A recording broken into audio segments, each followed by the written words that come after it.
that too, for those who don't know, and it's I got my camera lens scratched up, so it's a little blurry, like right here. I don't know how bad it is on video. Hopefully it's not too bad. So I don't know if I might either try to get it polished out, buffed out, or what. But if anyone else has an idea what I can do to get that off, let me know. But for those who don't know, I have a 2015 Mustang GT. It's not a performance pack, just a premium. That's what it is, a premium GT. So it had the heated and cooled seats. Let me roll this window down real quick, get a little pull going.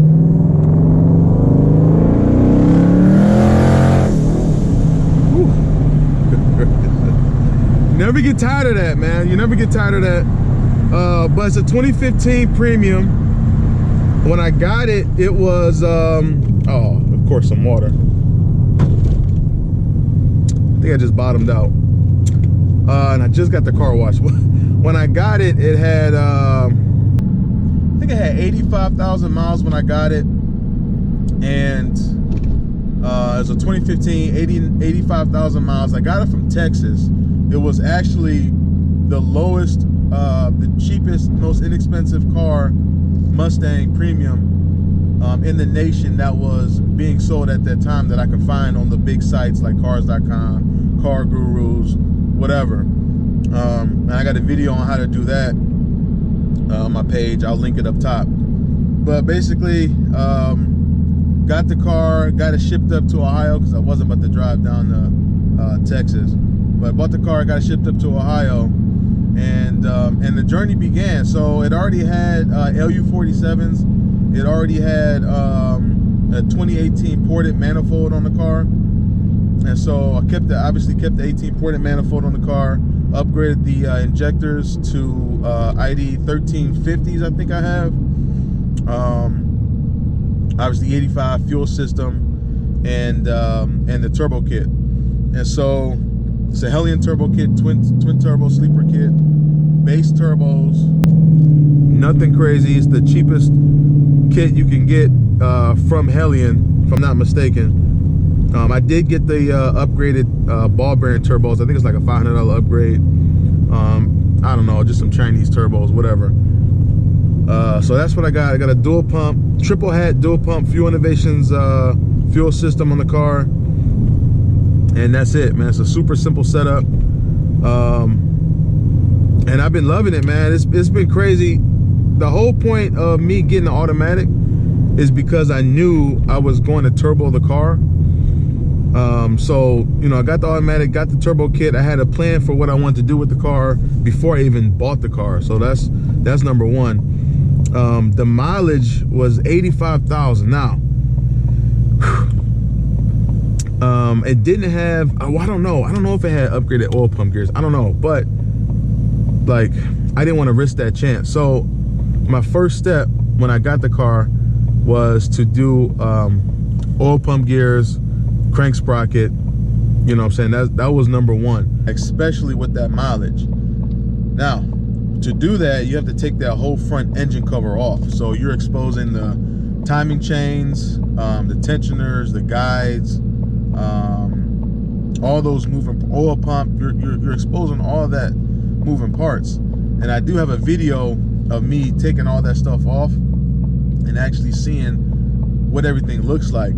It actually looked amazing. Like nowhere, it looked almost, I hate to say brand new, but it looked so good that I probably didn't need to do anything. But it's like, man, if you're in there, why not? Why not do it, right? So at 80, I think I boosted at like 89,000, maybe 90,000 miles. I got all factory replacements. So factory replaced the OEM chains, OEM tensioners. I did get the MMR guides.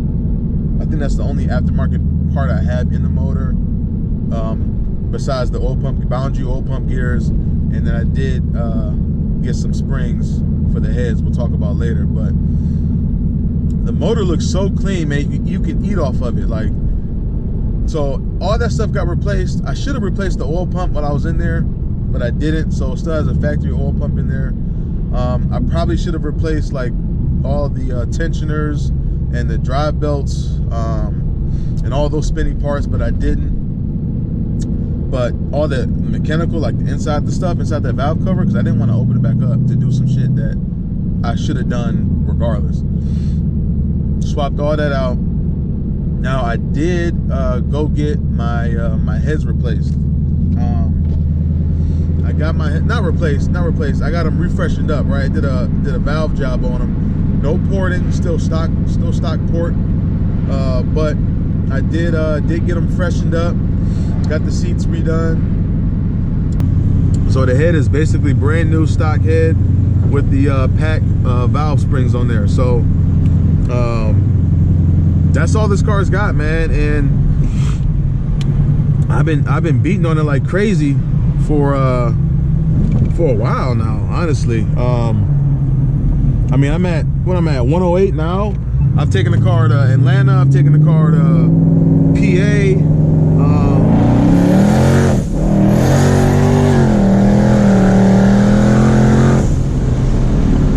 This car is rowdy, man. This car is rowdy. I've taken this car, man. I could drive this car wherever. It's so crazy. I do keep the oil change up, maybe 2,500, no more than 3,000. Full synthetic, always 5W50 oil. Now people are a stickler for oil, Motorcraft, Amsoil, World Purple, whatever. Honestly, I'm just looking who got the best deal. I'm cheap, I'm cheap, man. If it's 550, it's full synthetic, I'm rocking with it. I don't really want to spend $17 a quart for some oil. That's just me, call me crazy. But whatever. Like right now, I went up to Summit. We got a Summit next to us in Talmadge. I went up to Summit Racing and was looking at the oil. I was going to get some Driven. Driven they label it as specifically designed for Coyote engines. And I was going to get it, but it was like 17 bucks a quart. You know, this take 8 quarts. I'm like, I'm cool. I ain't trying to spend $200 on some oil. Like, that ain't what it's about. So the only other oil that I had there in 5W50 in stock, well, on the shelf, that I saw was some Lucas oil. I think that was like $8 a quart. So, or maybe it might have been less. I want to say like $7 to $8 a quart. So I ended up rocking with that, man. So that's what I got in here now. Some Lucas oil, 5W50. Now I have started to hear like a little tick, like a little Coyote tick. I don't know if it's because of the oil or it's got 108 on it. I don't know. But I did order some Ceratec. I'm gonna pour that in there because the oil's still brand new. I'm gonna pour it in there, see what happens, see if the tick goes away. If it does, then maybe the oil wasn't good enough. I don't know. But hopefully it goes away. I'll get an update video on that. But I don't know, man. We'll see. Before the Lucas, I did get some Castro. Now I'm gonna put you guys on some game. I don't know if you guys noticed or not. I went to Napa, right? If you go to Napa.com or whatever it is, Napa. If you go to Napa, you can order Castro 5W50 8 quarts for like $55. Something stupid, like just ridiculous.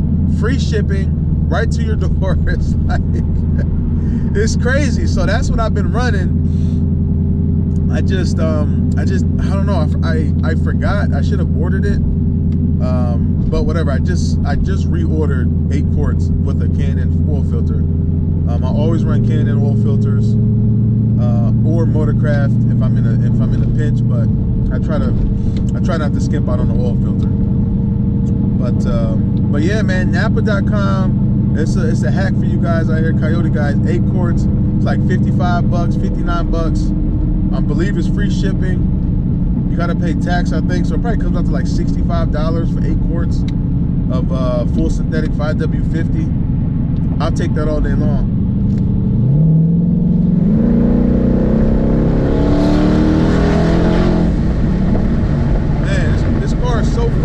Coyote, dude.